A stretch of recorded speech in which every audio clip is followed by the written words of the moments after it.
మన ప్రభు అయిన రక్షకుడైనటువంటి యేసుక్రీస్తుల వారి పేరిట మీ అందరికీ నా యొక్క నిండు వందనాలు తెలియజేస్తూ ఉంటున్నాను.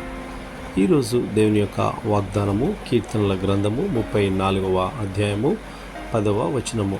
యెహోవాను ఆశ్రయించు వారికి ఏ మేలును కొదువై ఉండదు.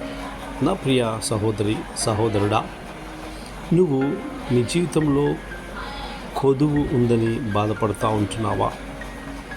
ఇక్కడ దేవుని వాక్యము సెలవిస్తూ ఉంటుంది, మనుషుల మీద ఆధారపడకుండా మరి యెహోవాను ఆశ్రయించినట్టయితే నీ జీవితంలో దేనికి కూడా కొదువ ఉండదు అని దేవుని వాక్యము సెలవిస్తూ ఉంటుంది.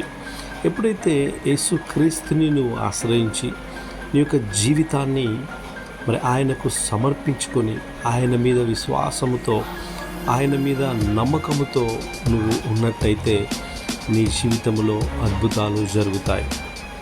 ఇక్కడ దేవుని వాక్యము మనకు స్పష్టంగా తెలియజేస్తూ ఉంటుంది, యెహోవాను ఆశ్రయించు వారికి ఏ మేలును కొదువై ఉండదు. హల్లెలూయా. కాబట్టి మనము దేవుని మీద నమ్మకం పెట్టుకోవాలి.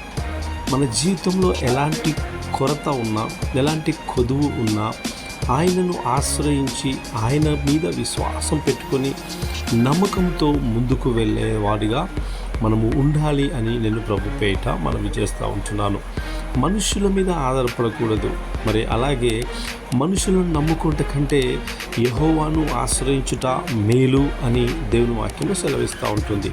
కాబట్టి మన జీవితంలో మనము అన్నిట్లలో సమృద్ధి కలిగి ఉండాలి అన్నా, అది ఆత్మీయంగా మరి శారీరకంగా కూడా మనము బాగుండాలంటే దేవుని మీదనే నమ్మకం పెట్టుకోవాలి. హల్లెలూయా.